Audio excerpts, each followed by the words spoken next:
Hi, good afternoon, and welcome to our training. Today we're going to be discussing the difference between managers and leaders and how their positions influence an organization like an education institution. So our presentation objectives are going to be describing the difference between a manager and a leader. There are differences, but there's also similarities. We're also going to be able to identify the need for both managers and leaders. They have different skill sets. How do we put them in use? How do they influence our organization? And then self-assessing, being able to self-assess our skills related to the expectations of a manager or a leader, and also identifying the strengths and weaknesses of those around us, and really encouraging those strengths related to strengths of a manager or strengths of a leader. Both management and leadership have received a lot of research support lately. Management goes back many, many decades, and there's been a lot of progress that we have made since the 1800s as far as management is concerned. Leadership, on the other hand, is younger. The research is out there, there's a lot of it, but it's more recent, especially because for a long time there's been this confusion between managers and leaders. What are they? Can you be both? How do they function within an organization, especially in education? So for an organization to be successful and to grow and to be sustainable, they need to have a strong manager and a strong leader. We need both roles, especially for the long-term sustainability. We want people who are going to enact the policies and procedures, but we also need those that are going to create the new policies and procedures based on what they see coming ahead for the organization. More recently, the research has really taken leadership and put it up on this pedestal. You don't want to be a manager, you want to be a leader. So much better to be a leader. It's more glamorous. However, that really undermines the need and the functionality for a good, strong manager. You can't have a functional organization if we only have those up on pedestals and we don't have those that are making sure that the day-to-day processes are happening and they're happening well. The difference between managers and leaders frequently is semantics, right? We interchange them. The problem with that, though, is then that leads to role ambiguity. If everybody's a manager and leader, what's the difference between the two? Why do we have management and upper administration? Why do we have presidents, CFOs, if everybody is a leader? Why do we have hierarchies in organizations if everybody can be a manager or is expected to be both? We need to have a better understanding of what those roles are and what those duties are. What are we trying to achieve with a manager versus a leader?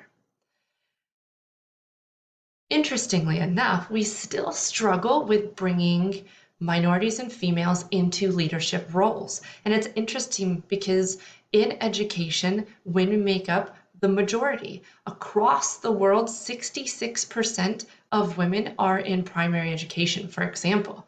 However, in the United States, only 21% of women are in leadership roles. Why is that? Is it lack of confidence? Is it lack of education? Is it cultural? Yes, it's all of those things. So being able to recognize leadership and management qualities in all individuals is of utmost importance to our education organization, but in all businesses. We need to be really pushing forward those people with the skills, not with what the societal definition of a leader should be or should look like. So let's talk first about managers. Frequently, if you watch shows like The Office or you've seen the movie Office Space, managers are portrayed as they're dull, they're not so intelligent, they think really inside the box, and they just want control. They just want their people to do what they say when they say it, right? They create the hoops and everybody else has to jump through them. And I think that is a mischaracterization. Managers are vital to making sure that the organization maintains its structure. Right? We need people following the rules. We need people doing their jobs and doing what their roles entail. We also need to achieve our goals. If our goal is to graduate students who are college prepared, we need to be doing that. If our goal is to increase literacy levels, we need to be doing that. We also need somebody to manage the workforce. We need someone to replace those that are leaving. We need someone to administer those that are outside of their roles or are not following the rules. And then also somebody needs to be looking at the bottom line. Someone needs to look at the budget. What are we trying to achieve? And can we do it efficiently, effectively within our resources? Resources are not open and unending. We need to make sure that what we have available to us, we're using and we're using it well. Managers excel at streamlining. They are able to look at the process, see the strengths and the weaknesses, and help bring those into a streamlined activity. So we are achieving our goals and we're doing it the way that we need to. That's where we get that improved efficiency, and that's where we get the accomplishing the tasks, making sure those goals are completed. Because if not, that falls on the shoulder of the managers. That's when the upper level administration comes down and says, why isn't this getting done? The manager is the one that has to answer for that. So according to Wollstonecraft and Lloyd, there are 4 major functions of a manager. First, as we see frequently, they are the go-between. They are the ones that talk between the employees, or the educators in this case, and the upper administration. They are the ones that are the buffers. When the policies and procedures are handed down, the manager is the one that gets everybody on board and says, this is what we have to do. They also are the ones looking for improvements. They're looking for ways to improve their functions of their subordinates, their employees, and they're making sure that we're being creative with how we are accomplishing our goals within their role and the tasks that need to be completed. Again, that responsibility, that accountability falls on the managers. So they're the ones that have to make sure the processes occur, which is really important in an organization. Also, finally, they're the face of the organization. They're the ones that have to go to the meetings and speak on behalf of their departments or their organizations. They're the ones interacting with the publics, with the teachers, with the families that are coming into the school, who are greeting the parents on parent nights. They are that face that everybody gets to know. And that can be a difficult role sometimes, especially in times where it's not such a positive outcome or atmosphere. Now let's talk about leaders. Their goal is to seek change, to lead the vision, to look forward. Where is the organization headed? They're the ones looking outside that box and seeing what else the organization can accomplish or what they anticipate coming, and trying to put processes in place that may set the organization or the institution up for hard times or for new waves of technology, for example. They act as influencers. They have followers because people are drawn to them. They want to be behind this leader and to support their vision and to support those changes. They are seen as those visionaries. They're the ones who are showing up to the meetings with new ideas, new thought processes. Oh, I read this and I think that would be really cool, or I saw this and maybe we need to anticipate that. It's important to note that you don't need a title to be a leader. I teach physical therapist assistants, and I teach them constantly that they can be leaders. They must work under the supervision of a licensed doctor of physical therapy, but that does not mean they can't be a leader. They have the capabilities. Anybody can be a leader. It really depends on your qualities and your skills. So, authenticity. People are drawn to other people who are their authentic selves, who they feel are genuine and transparent. They also look for honesty. If they suspect that somebody's lying to them, they're not going to follow them. And that is a really easy way to lose your followers. They have confidence. You can have somebody that's been in a career for 20 years, they've moved up the levels, and now they're in upper administration, yet they're not confident in what they do. Then you have someone that comes along, they've been around for 2 years, yet their confidence in who they are and what they do is so obvious, people can't help but admire their confidence. And I don't mean that they're condescending. They're confident, and those are different. And they're also willing to do things that others aren't. The leaders are usually pushed into that leadership or that limelight role because of their willingness to speak up, especially during times of conflict and adversity. They're the ones willing to step up and say, you know what, I think this is what we should do. I think this is where we could fix this. Or they're willing to step up and say, you know what, yes, we messed up and we can fix this. Those qualities can be found in leaders at all levels of an organization. I also want to take a moment to especially point out a specific type of leadership. I'm sure you've heard of all types of leadership: transactional, transformational, servant leadership. There's a lot of things out there. But in education, they're really finding that distributed leadership is one of the most effective forms of leadership. Why is that? Because you have somebody that is in that top role and they are looking at those around them and they're seeing their strengths and their skills, and they are delegating tasks to those individuals that meet their skills. You're good at training. I see how you educate those around you. I want you to help me with this training initiative. We want to put on this new activity. I see that you are great at logistics and organization. I want you to help me with that. They distribute the power so that way the individuals around them are going to buy into what they're trying to do. And buy-in is so important, especially in education. We need buy-in from the students, the staff, the parents, the caregivers, the teachers, the community, right? So being able to distribute that power and that leadership is really effective in education. Now, let's break this down real quickly. Managers versus leaders. The managers enact the processes to achieve the goals. They drive that efficiency and they solve problems in the moment. And they have to think inside the box because they have to solve the problems that are happening now. The leaders, on the other hand, are outside the box. They're looking at what problems might be coming our way. They create the policies to address those problems or to address the way the growth is going to be heading. They aspire to drive change in the organization and in those around them, and they nurture potential in others. They see the skills that others have, and they really make an effort to pull those people up with them. So let's look at this picture real quick.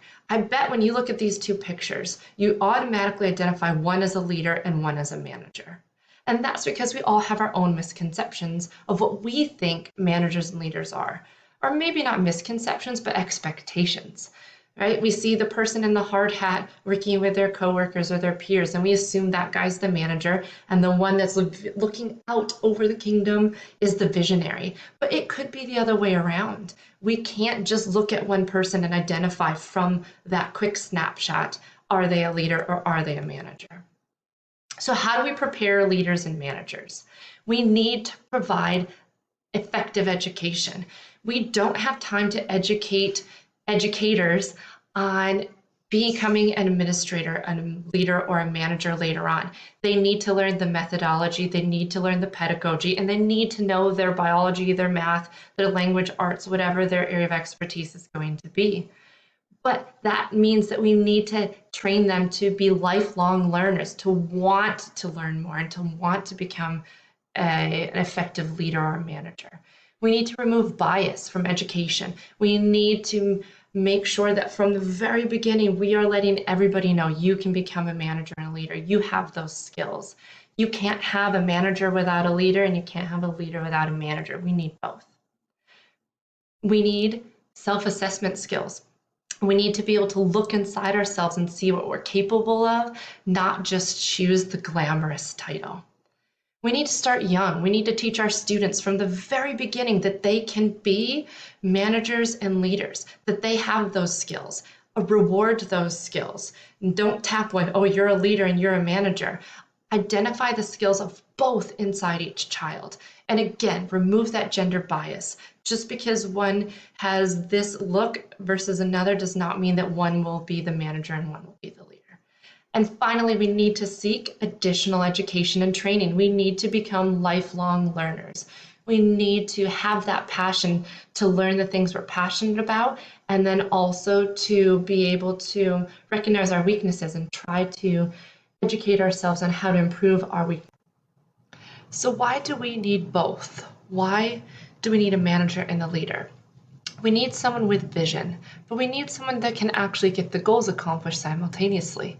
There's no point in having a vision if we're not achieving the goals of that vision. We need efficiency. All projects, all organizations have budgets.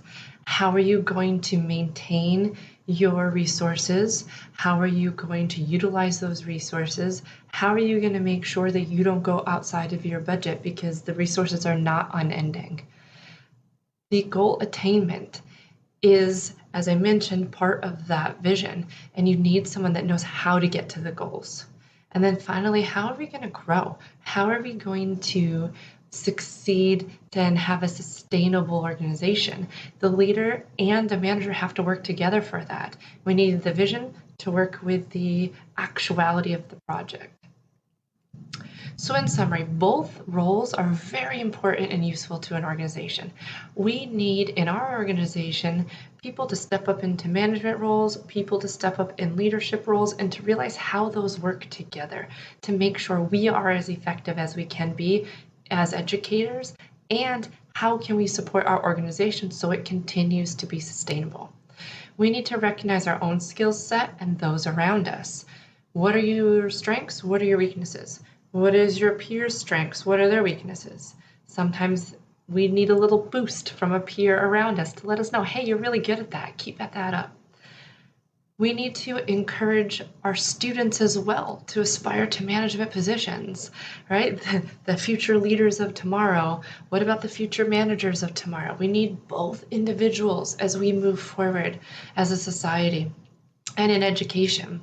So we need to start that really young, help them identify to those sides of themselves, what are their strengths and their weaknesses when it comes to managing and leadership. And remember, you don't need a title to be a leader. Yes, you may be a first-year teacher, but that doesn't mean that you can't have some sort of influence on those around you, hopefully positively, and really help use that influence to move the organization forward.